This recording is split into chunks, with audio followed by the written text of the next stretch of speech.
ఎడారిలో సెలయేర్లు. సెప్టెంబర్ 30వ తేదీ. పక్షిరాజు తన గూడు రేపి తన పిల్లలు పైని అల్లాడుచు రెక్కలు చాపుకొని వాటిని పట్టుకొని తన రెక్కల మీద వాటిని మోయునట్లు యెహోవా మాత్రము వాని నడిపించెను. అన్యుల యొక్క దేవుళ్లలో ఏ దేవుడైనను ఆయనతో కూడా ఉండలేదు. ద్వితీయోపదేశకాండము 32వ అధ్యాయము 11-12 వచనాలు. మన పరలోకపు తండ్రి తన సంరక్షణలో పసికందులుగా ఉన్న మనలను కొండ అంచులకు తీసుకువెళ్తాడు. ఒక్కొక్కసారి మనలను అక్కడ నుండి అగాధంలోకి నెట్టివేస్తాడు. తద్వారా ఇంతవరకు మనం గ్రహించలేని ఎగిరే శక్తి మనకు ఉన్నదని గ్రహించాలి. ఈ శక్తిని మనం గ్రహించినప్పుడు ఇక జీవితాంతం హాయిగా దీనిని ఉపయోగించుకుంటాం. అయితే ఈ ప్రయత్నంలో మనకేదైనా ప్రమాదం జరిగే పరిస్థితి కనిపిస్తే ఆయన పక్షిరాజులాగా మన క్రిందకి ఎగిరివచ్చి తన బలిష్టమైన రెక్కల కింద మనలను మోసుకొని పైకి తీసుకువెళ్తాడు.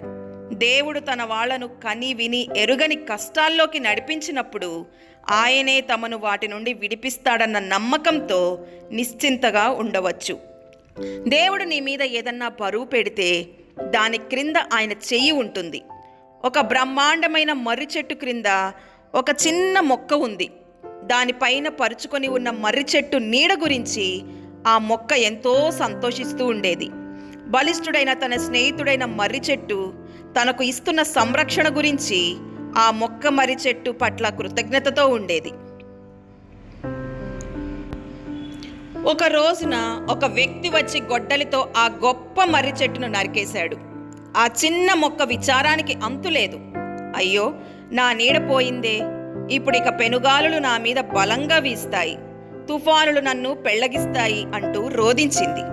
ఆ మొక్కను అంటిపెట్టుకొని ఉన్న దేవదూత అంది, కాదు కాదు, ఇప్పుడు సూర్యరశ్మి నీ పైన ప్రసరిస్తుంది, వర్షపు చినుకులు నేరుగా ధారాళంగా కురుస్తాయి, మొక్కగానే ఉండిపోయిన నీ దేహం సౌష్ఠవాన్ని పుంజుకొని విరబూస్తుంది, నీ పూలు ఎండలో చిరునవ్వులు చిందిస్తాయి, నిన్ను చూసిన వాళ్ళంతా అంటారు, ఈ చిన్న మొక్క ఎంతలా ఎదిగిపోయింది, ఇప్పటిదాకా దానికి ఉన్న ఆశ్రయం నీడ తొలగిపోగానే ఇది ఎంత అందంగా నవనవలాడుతూ ఉంది అంటారు. ఈ విధంగానే దేవుడు నీ సౌకర్యాలను, నీకిష్టమైన కొన్నిటిని నీ నుండి దూరం చేయడం ద్వారా నిన్ను మరింత మెరుగైన క్రైస్తవునిగా తీర్చిదిద్దుతూ ఉంటాడు. దేవుడు తన సైనికులను యుద్ధరంగంలోకి, కష్టసాధ్యమైన పరిస్థితుల్లోకి పంపించడం ద్వారా శిక్షణ ఇస్తుంటాడు. మెత్తని పరుపులపై పడుకోబెట్టడం ద్వారా కాదు, ఆయన వారిని సెలయేర్లు దాటిస్తాడు, నదుల్ని ఈదిస్తాడు, పర్వతాలు ఎక్కిస్తాడు, విచారమైన బరువైన సంచుల్ని వారి వీపులకు కట్టి దూర ప్రదేశాలకు నడిపిస్తూ ఉంటాడు. అంతేగాని వారికి తలతలలాడే యూనిఫామ్లు వేసి క్యాంపు గేటు దగ్గరే చతికిలబడమని చెప్పడు. సైనికులు అంటే యుద్ధరంగంలో తమ శ్రేష్టత్వాన్ని ప్రదర్శించవలసిన వాళ్ళు. శాంతికరమైన సమయాల్లో సైనికులు అవసరం లేదు.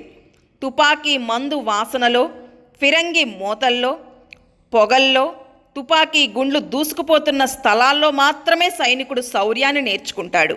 క్రైస్తవుడా, నీ కష్టాలన్నిటికీ ఈ ఉదాహరణ చాలుగదా. నీలోని శ్రేష్టతను దేవుడు బయటికి తెస్తున్నాడు.